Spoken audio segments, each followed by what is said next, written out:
perguntas. Uma é como é que eu cheguei ao Luhmann e a outra é o que é que faço com o Luhmann. Eu achei que valia a pena acrescentar uma outra pergunta, que é por que eu não larguei o Luhmann, por que me agarrei ao Luhmann, o que me fascinou no Luhmann, e portanto acrescentei esta pergunta entre as duas outras. Mas começando pela pergunta do que me levou ao Luhmann, foi de facto, em algum momento, o Habermas. Portanto, o primeiro momento foi que quando eu estava a estudar e quando eu me encontrei entre a Faculdade de Direito e de Sociologia e que alguém começou a dizer-me, olha, Sociologia e Direito, já agora existe Sociologia do Direito, essa pessoa logo trouxe-me o livro Rechtssociologie do Luhmann, que era uma das poucas, nessa altura, das poucas monografias sobre este tema da sociologia do direito. Portanto, era natural que eu encontre este livro e que o leia, e é um livro cheio de raciocínios muito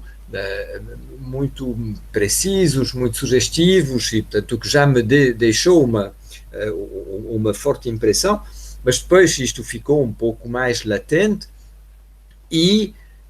em contrapartida, eu acho que posso reconhecer que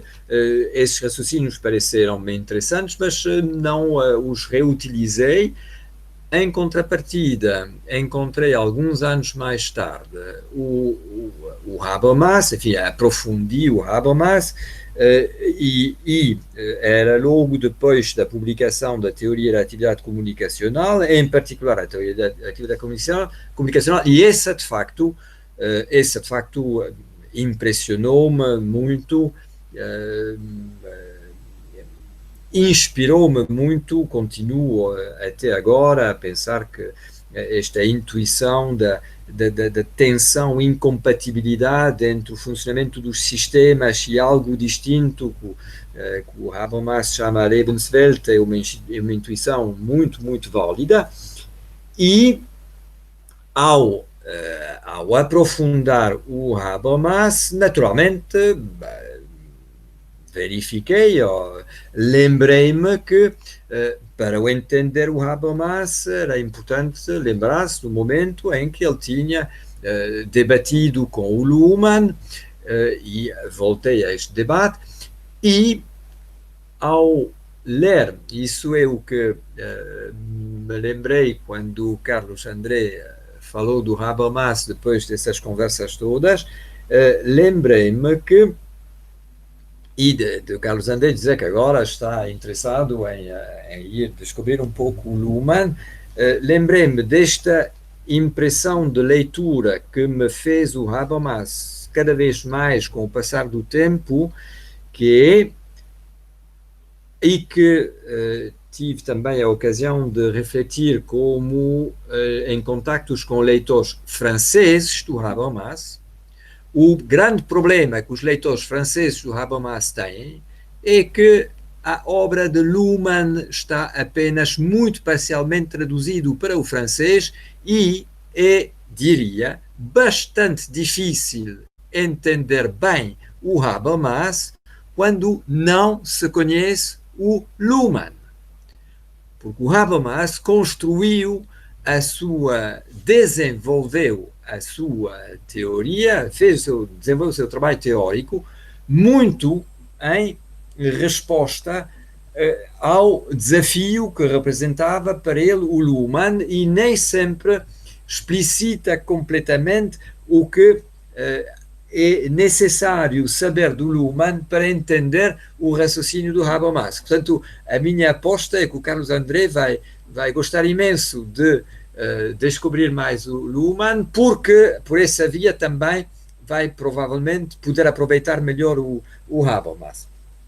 E devo dizer que eu também, desde então, foi um pouco com esta experiência de contacto entre dois teóricos e de complementaridade, de alguma maneira, entre essas duas teorias, que eu depois me senti muito motivado para trabalhar de maneira muito comparativa em matérias teóricas, o mais possível confrontar teorias de vários autores. Bom, e depois, para terminar, o que me motivou, o que me levou ao Luhmann, houve de facto esta situação de eu ter um pé na germanofonia, outro pé em França, e os franceses conhecerem mal o Luhmann, e em França havia em particular esse grande amigo que era o André-Jean Arnaud, que alguns de vocês talvez tenham conhecido ou encontrado, porque ele foi muito ligado ao Brasil, lecionou muito, contribuiu muito a projetos acadêmicos brasileiros, agora faleceu há alguns anos. Foi o André-Jean Arnaud que me desafiou em algum momento, dizendo: o Habermas tem que ficar melhor conhecido em França, portanto vamos, conto contigo e vamos produzir um livro sobre o Luhmann. E logo eu trabalhei na introdução para este livro, retrabalhei as traduções do Luhmann e com isto obrigou-me a, de maneira muito sistemática, entrar no que foi o percurso do Luhmann, e de facto aí as coisas começaram a fascinar-me muito mais. E o Arnaud, isso naturalmente foi determinante para mim, em muitos aspectos, aliás. O Arnaud desafiou-me em ir entrevistar o Luhmann para todo um arquivo do pensamento juiz-sociológico que o Arnaud queria construir. Afinal, este projeto de arquivo não teve o desenvolvimento que poderia ter tido, mas eu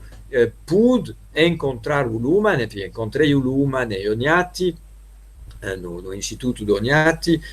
onde o acolhemos quando o Instituto foi lançado, e depois desta lição que o Luhmann deu em Ognati, que foi também uma ocasião de encontrar e de conviver com ele e de ouvir também falar com quem estava a tentar entender a sua teoria. Eu tive a possibilidade de o entrevistar e de conversar com ele de maneira aprofundada. Isto depois foi publicado, e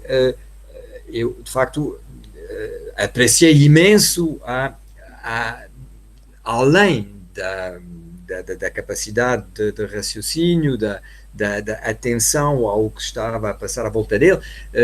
havia uma atenção para com os seus interlocutores que me seduziu também, e que era para mim um pouco inesperada, vindo de alguém que se apresenta como um pouco quem enfim, poderia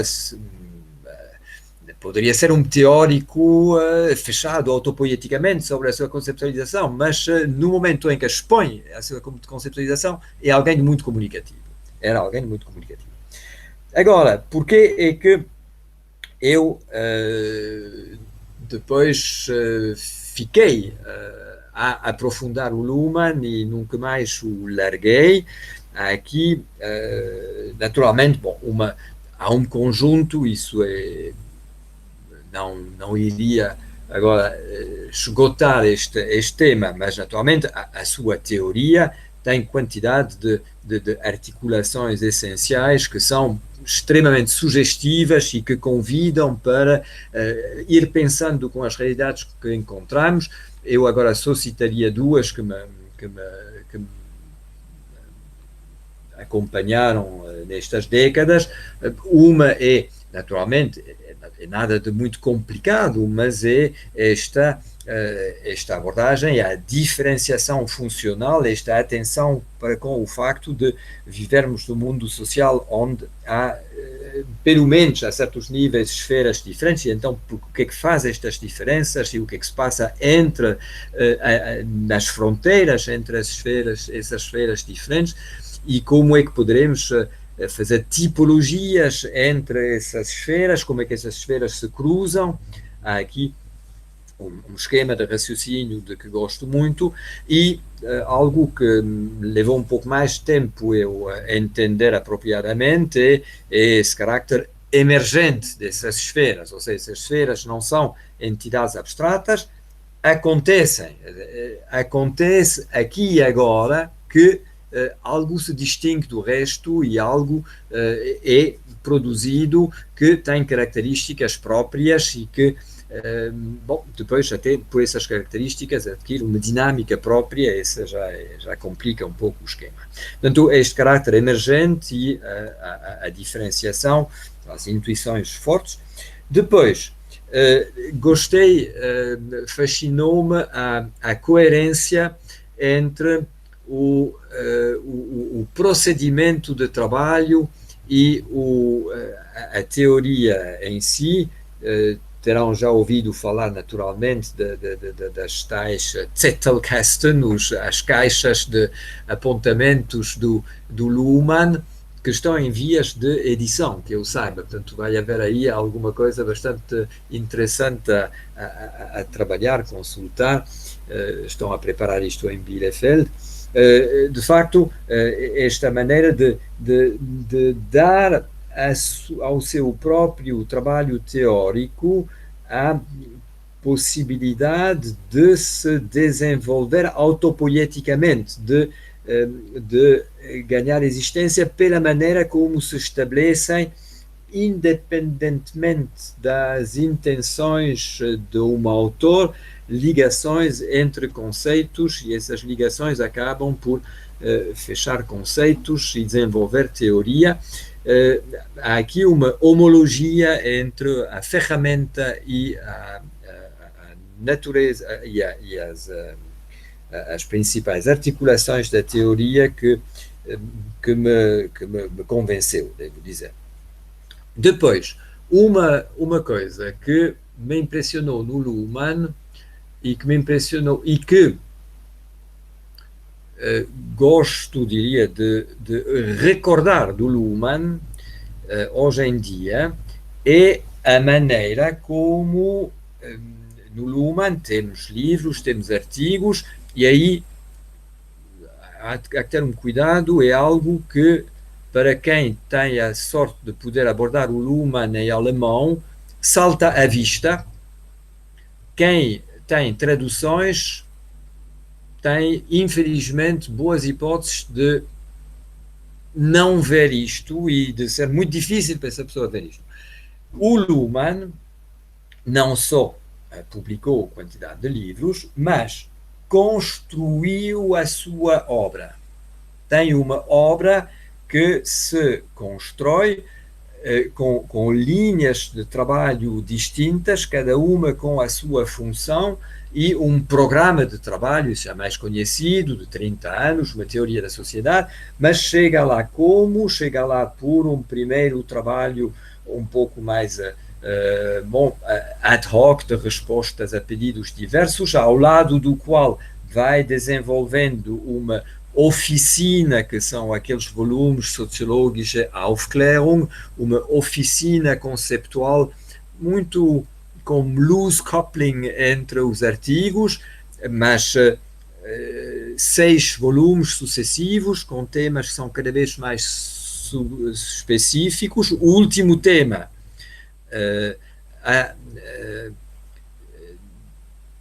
die Soziologie und der Mensch, agora teria que me lembrar melhor do princípio do título, mas aborda finalmente o ser humano, a sociologia e o ser humano. E ao lado desta oficina, uma oficina um pouco mais específica, que são os livros sobre a estrutura social e a semântica, e finalmente a sequência dos grandes volumes sobre começa com a economia, a ciência, o direito, a arte e a sociedade da sociedade, isto implacavelmente até ver que tem que ser a sociedade da sociedade, porque não vai conseguir escrever vivo mais do que isto, e termina a sociedade da sociedade e morre. E depois ainda alguns livros que estão preparados, quase prontos, que poderão ser editados depois da morte dele. Portanto, há um programa, mas não é um programa fechado, é um programa que autoriza evoluções, que tem aberturas, mas a ideia é construir permanentemente algo que ganha em complexidade e em abrangência. E porquê que eu recordo isto? Porque me impressiona hoje em dia como as condições nas quais trabalhamos nos obrigam a, no fundo, responder de maneira muito mais ad hoc a pedidos externos e, para só me referir a este aspecto um pouco mais anecdótico, quando nos apresentamos, quando entregamos algum currículo, entregamos-lo sempre começando pelas últimas coisas e depois as anteriores, ou seja, algo que não se deixa ler facilmente como a construção de uma obra. Não é a ordem cronológica, não se lê um currículo que vai traduzir uma história do desenvolvimento de uma obra. Um currículo mostra o que se fez em último lugar, de mais recente, de mais avaliável, e o resto é para esquecer. E isto é aos antípodas daquele trabalho de longo folgo e de desenvolvimento que o Luhmann planeou e realizou. E, finalmente, uma outra experiência que me fez gostar imenso do Luhmann é o tipo de conversa que possibilita. Ou seja, raramente tive conversas, digamos, vamos chamá-las conversas científicas, ou seja, conversas que são de outra ordem, entre colegas que não se conhecem. Lembro de uma conversa acho que era com o Helmut Wilke, sobre se podia caracterizar o político de sistema ou não, e avançamos nesta conversa. Não nos conhecemos de lado algum, mas com esses conceitos sentimos que estamos a abordar em termos comunicáveis, de maneira completamente diferente do habitual, uma certa realidade, nesse caso a política. E isso são experiências que eu tive com outros autores que trabalham com o Luhmann e que não tive com mais nenhum outro autor. Pronto, isso como é que eu cheguei ao Luhmann e como é que o que no Luhmann me convenceu que era um autor com o qual valia a pena trabalhar. Agora, o que é que eu faço com o Luhmann? Talvez o mais importante aqui é algo que eu posso referir,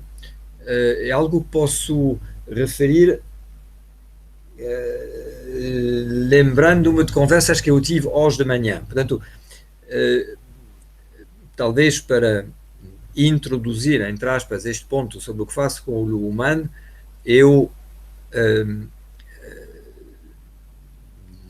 tive a ocasião de vos dizer hoje de manhã, no princípio da reunião, em resposta a uma pergunta do Cícero, o que estou a fazer neste momento. E talvez possam entender, depois do que vos expliquei, que passei agora alguns meses com muito pouca disponibilidade para investigações próprias, porque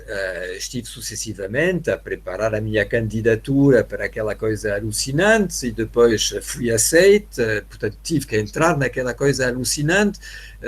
mudo de casa, mudo de instituição, etc, etc, e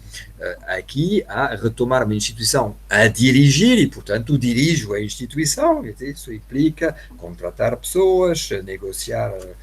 fundos, defender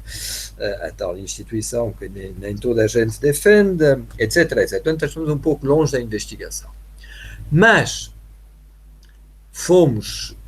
desafiados, logo quando entramos em função, eu entrei em função no 1º de abril, dias depois do confinamento na Europa, portanto, tudo isto sob o sinal do confinamento, e, no fundo, a mensagem de quem me tinha contratado, das universidades que me contratavam, foi bastante explicitamente, melhor dizer, o que se passou é que, entrando nesta direção, comecei a falar com as pessoas com quem ia trabalhar nesta Maison des Sciences de l'Homme, e entre nós pensamos, nesta situação, temos que fazer alguma coisa, nesta situação do Covid, do confinamento. E decidimos montar no website dessa instituição uma pequena plataforma onde iríamos dar conta do que cientistas sociais estão, neste momento, a tomar como posições no espaço público, artigos de opinião sobre esta situação e, desta maneira, valorizar o que fazem as ciências sociais nesta fase, ajudar os colegas a saber um pouco quem interveio sobre que tema e o que é preciso, talvez, aprofundar e onde é que se poderia intervir também, e talvez valesse a pena intervir também, porque já se sabe que aquilo não vai passar completamente desapercebido, estamos aqui para registar. E, portanto, montamos esta plataforma e quando eu disse às pessoas que me iam contratar que estávamos a preparar aquilo, a reação imediata foi, por favor, sim, nós neste momento estamos a montar concursos para projetos de resposta, de apoio a políticas de resposta à Covid-19, temos que responder a esta situação e se a sua Maison des Sciences de l'Homme agora está a posicionar-se nisto, faz exatamente o que esperamos e, portanto, nós apoiamos isto e, por favor, coordenemos o que nós estamos a fazer com o que estão a fazer vocês. E, passadas algumas semanas, o que se passou foi que acabamos por ter alguns meios para fazer, espero que possa fazer entender este trabalho agora, para lançar um projeto de investigação que está a arrancar agora mesmo, que consiste no seguinte, que consiste em fazer uma análise de conteúdo sistemática dessas tomadas de posições de cientistas sociais sobre a Covid-19, com a ideia que fazer esta análise permite aos cientistas sociais adquirir uma certa capacidade reflexiva sobre a sua intervenção no espaço público e, nessa base, intervirem no próximo futuro, melhor ainda, com com ferramentas melhoradas, porque nós nos demos um pouco de tempo, dizer, bom, sobre o que é que falamos, de que maneira é que falamos, com que efeito é que falamos, valerá a pena continuar a falar assim, será útil falar de outra maneira, como é que nós iremos relacionar com os mídias, etc, etc, na base de uma investigação um pouco mais aprofundada, de uma análise um pouco mais aprofundada dessas mensagens. Bom, por que é que eu vos cito? E esta é a investigação na qual eu estou neste momento. Há pessoas que fazem esse trabalho de análise, eu estou a pilotar a operação. Mas hoje tivemos uma das primeiras reuniões com a equipa e eu introduzi esta reunião ao apresentar um pouco a maneira como eu abordava isto, muito na linha do que poderão ter visto no texto que vos enviei sobre a subjetividade jurídica, ou seja, centrando-me em particular, não é o único mecanismo que está em jogo, mas é um dos mecanismos, naturalmente, um dos mecanismos é a comunicação social, tem vocação de dotar os cidadãos de ferramentas. A comunicação social tem que contar com parceiros externos que são os cientistas, que também estão aqui para, no fundo, dotar quem está a agir, e nomeadamente os cidadãos por todos os lados, de meios para agir melhor, e podem, em algumas alturas, fazê-lo dotando-se, aproveitando o espaço que lhes abre, a comunicação social. E, desta maneira, não o faço agora, mas, enfim, pude traçar uma espécie de panorama do momento atual, com, neste momento, a comunicação social, a ciência, a política, uma sociedade de cidadãos mais dispersos, mais avulsos, indivíduos que leem e que vão pensando no que têm lido, e esse pensamento depois vai irritar comunicações que têm noutros lados, e desta maneira posso dar enfim, procuro dar aos investigadores neste projeto um pano de fundo, uma certa visão complementar à visão que eles próprios já tinham do domínio onde vamos investigar na sua generalidade. E aqui queria introduzir uma referência clássica para os sociólogos. Não sei se vocês conhecem, devem conhecer o Merton. O Merton é um sociólogo dos anos 50, que continua a ser um grande clássico, que era em particular um crítico do Parsons e que dizia que não se podia fazer nada com grandes teorias e que era preciso fazer teorias de alcance intermédio. Eu diria, depois de algumas décadas de trabalho, a testemunhar o desenvolvimento das ciências sociais, que hoje em dia já não é bem essa a situação, porque existem algumas teorias bastante abrangentes que não são teorias apenas imaginadas por um autor que teve ideias fantásticas sobre a realidade social, como um Parsons ou autores anteriores. São teorias que se desenvolveram no longo prazo, em contacto com investigadores de terreno, em debate entre teorias diferentes e que ganharam um grau de pertinência considerável. E, portanto, hoje em dia vale a pena abordar qualquer domínio um pouco mais específico, tendo em conta esta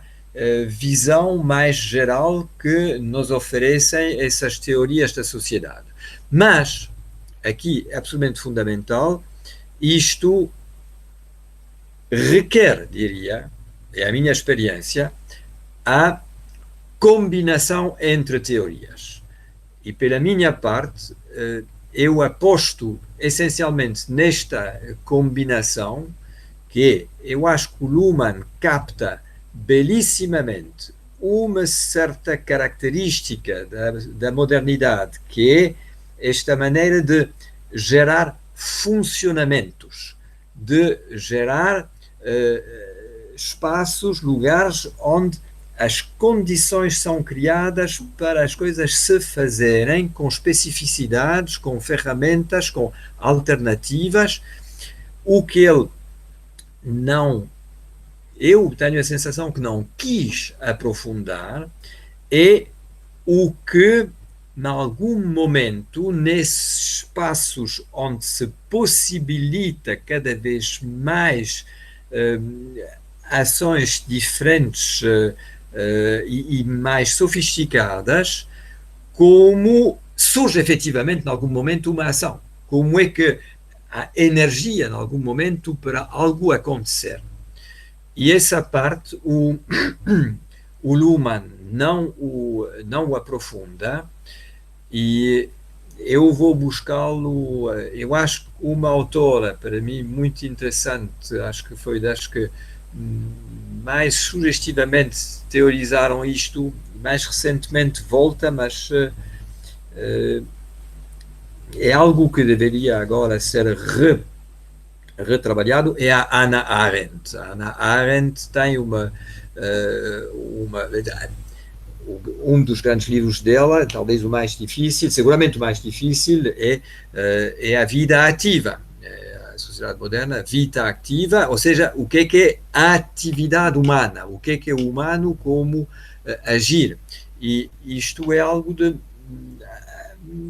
de alguma maneira oposto ou muito complementar ao que faz o Luhmann. E se começarmos a prudentemente compor essas teorias para gerar um panorama geral e inspirar hipóteses de trabalho a depois estudar de maneira mais detalhada no pormenor de um terreno de investigação, acho que aí é que estamos na via certa. Portanto, para não prolongar muito mais, acrescentava ainda uma reflexão sobre este potencial do Luhmann em alimentar esquemas interpretativos que contextualizam, inspiram hipóteses, permitem repensar hipóteses de maneira crítica e depois ainda um pequeno comentário sobre o Luhmann aplicado na investigação de terreno, sobre o Luhmann aplicado para construir representações sistemáticas criticáveis da realidade social. Eu acrescentaria essa reflexão. Eu acho que ganhamos, por um lado, a considerar que o Luhmann tem os seus pontos cegos, como todos nós, e que é preciso compor. Compor sem descaracterizar, isso é muito importante, mas não vou aprofundar agora. Há um outro cuidado a ter, é, naturalmente, reconhecer que o Luhmann é datado. O Luhmann é datado, o Luhmann tem, de alguma forma, e acho que também uma das suas forças, formalizado o pensamento que dela própria desenvolveu uma certa sociedade moderna, com os seus defeitos e com o seu caráter efêmero. Não durou tanto. Por que é que estou a dizer isto? Eu ilustro agora. Vale a pena retomar o Luhmann depois de maneira crítica. E dois exemplos mais concretos. Naturalmente, é o Luhmann pensa como a sociedade se diferencia funcionalmente, desenvolve sistemas diferenciados que se fecham sobre si próprios e que, de alguma maneira, preparam uma sociedade da sociedade, ela própria fechada sobre a imagem de si que produz através dos sistemas diferenciados, e é isto a sociedade que se fechou de tal maneira sobre si própria que perdeu o contacto com a natureza que se está a vingar neste momento através, mais especificamente, da Covid-19. Estamos neste momento, e suponho que no Brasil estarão com reflexões semelhantes, estamos neste momento a questionar de maneira muito até angustiada o facto de as nossas categorias mentais terem, em larga medida, expulso a natureza, o mundo envolvente. A versão extrema é a economia que procura desenvolver-se como economia à custa do meio ambiente, mas isto é generalizável e a sociedade moderna desenvolveu-se. Essa é uma ideia que, aliás, já a teoria crítica da Escola de Frankfurt formulou numa certa versão na dialética da razão. Mas continuamos nisto e agora estamos a experienciá-lo de uma maneira particularmente aguda. A sociedade, o fechamento operativo da sociedade tem implicações concretas. A implicação de uma sociedade que perdeu sensibilidade para o que está a causar ao seu meio envolvente. Essa é uma maneira de jogar com o Luhmann para abordar o que nos está a acontecer agora. Uma outra maneira de jogar, essa de uma maneira mais positiva, é ver como é abordar certos fenómenos da atualidade como fenómenos de desdiferenciação. desdiferenciação que, em parte, poderá prejudicar a nossa capacidade de ação. Bom, isto não queria agora aprofundar, mas o Luhmann, portanto, desenvolve em certo... eu vou dar um exemplo um pouco mais concreto já. O Luhmann, num livro que foi traduzido para o castelhano, não me lembro se foi traduzido para o português, já conhecem com certeza, os direitos fundamentais, o título completo, como instituição, direitos fundamentais como instituição. E é um livro onde o Luhmann, em algum momento, muito rapidamente, diz a diferenciação social é o que nos deve salvar do totalitarismo. Diferenciar é precisamente ir contra as tendências totalitárias inerentes às sociedades humanas. Temos que diferenciar, temos que manter diferenças entre os domínios para precisamente os domínios fazerem contrapeso uns aos outros. E queria dar agora um exemplo de desdiferenciação que observamos na atualidade, que é a maneira como a lógica, está a ser tratado por muitos outros, a lógica gestionária, a lógica de gestão de organizações está a condicionar domínios tão diferentes como a ciência ou como a justiça, e desta maneira prejudicar esse facto de existir uma justiça com lógica verdadeiramente autónoma na sociedade, uma ciência com uma lógica verdadeiramente autónoma na sociedade, e desta forma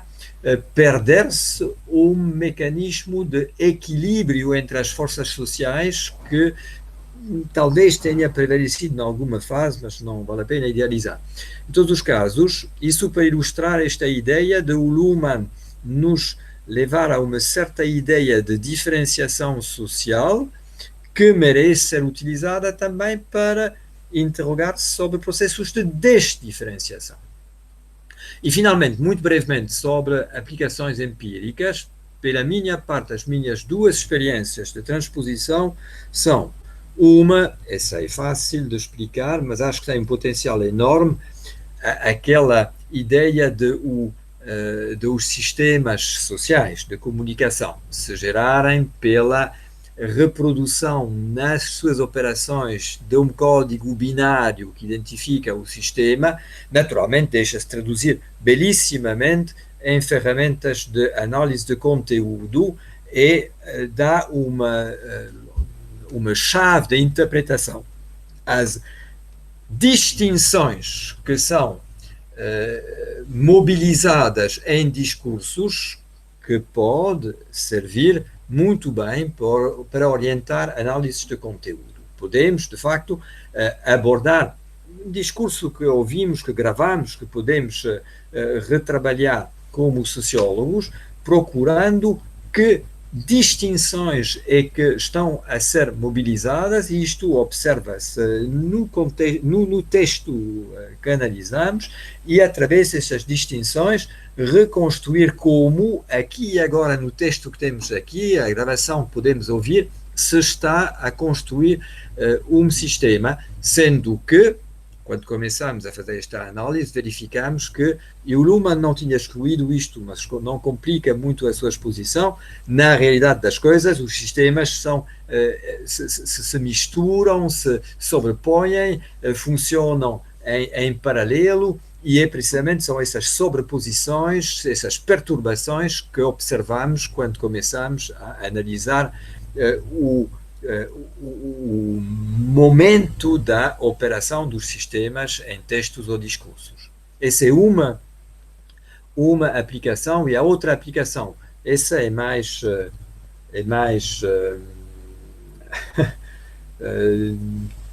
difícil de partilhar por definição, eu acho, e tenho procurado avançar. Agora, se calhar poderão dizer, os efeitos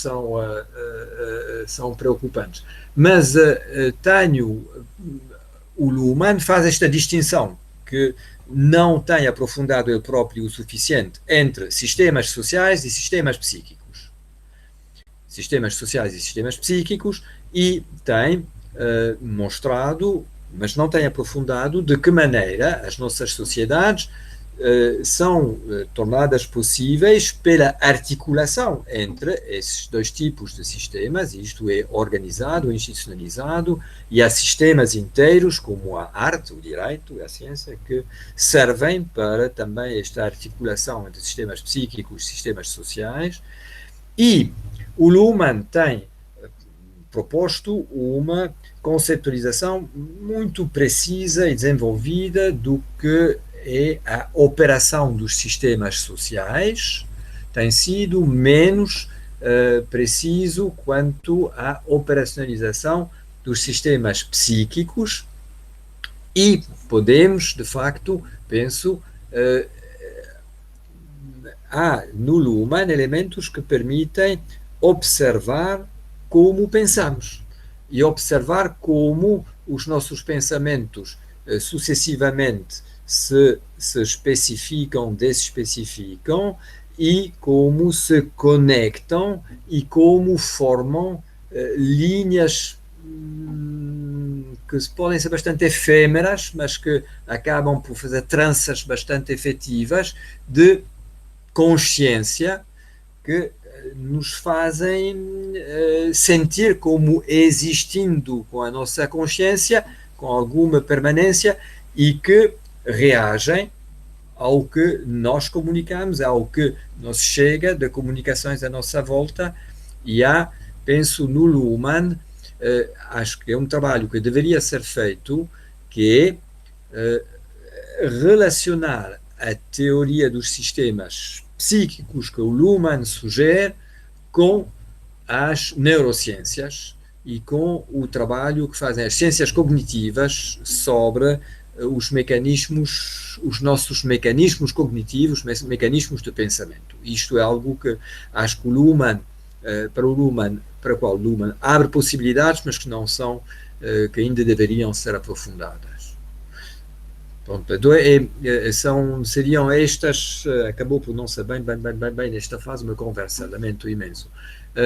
Mas, bom, é o que deu o desafio do Arthur.